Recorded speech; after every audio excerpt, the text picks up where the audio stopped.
Welcome to our training session with the SimMan3G. Today, we'll be exploring its various features and functionalities to enhance our medical training experience. Let's start with an overview of the SimMan3G. This advanced mannequin is designed to simulate real-life medical scenarios. Key features include responsive pupils that constrict and contract with light exposure, the ability to emit pre-recorded sounds, and a unique speaker and microphone system located in the ears and the top of the head, respectively. Now let's delve into the operational features. When administering medication, remember to use the medication cup in the mannequin's mouth. This prevents pills from being lost inside the mannequin. If you observe cyanosis in the gums, it indicates a specific condition in your simulation. Also, be aware of the pause designed for sweating or spitting. It adds realism, but also means you should avoid the splash zone.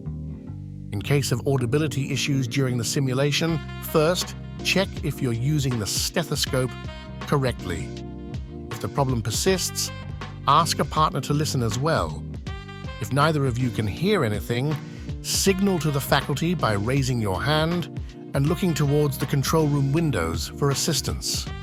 Palpating pulses is a crucial skill. On our mannequin, you can palpate carotid, brachial, radial, and femoral pulses. Remember, the technique involves an initial push to activate the pneumatics, followed by a gentle feel for the pulse. For blood pressure measurements, use the stethoscope on the left side.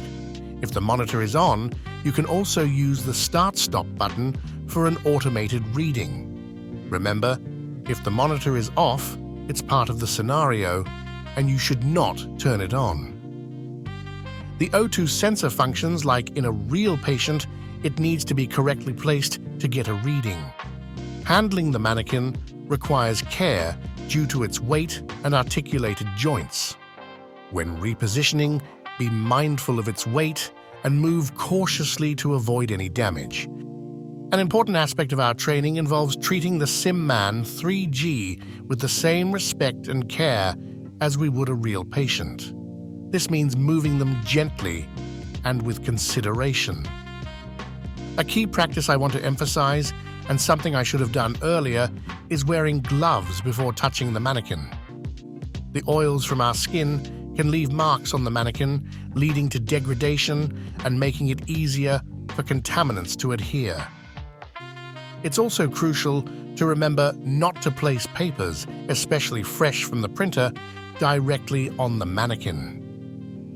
Just as you wouldn't place papers on a real patient, treat the mannequin with the same level of respect. You wouldn't do that to a person, so if you need a piece of paper to keep with you, put it off to the side, or put it on a bedside table, or have your friend read it to you. In our lab space, we only use pencils. This is to prevent any accidental markings or tattoos on the mannequin's skin. Just like with real patients, we want to maintain the integrity and cleanliness of our mannequin at all times. These practices not only help in preserving our equipment, but also instill a habit of mindfulness and respect, which is crucial in real-world medical settings. Be aware of the mechanical and non-simulation features of the mannequin. Power cords and drainage tubes for IV fluids and medications are not part of the simulation, but necessary for its operation. Handle these with care to avoid any accidents. Finally, let's talk about bed operation and patient safety. The bed controls are operational, so use them as needed. Always prioritize patient safety by lowering the bed after assessments and using the bed rails effectively. While using the SimMan3G, always ensure patient safety and proper use of equipment. This mannequin is a valuable tool in our training arsenal, helping us prepare for real-life medical situations.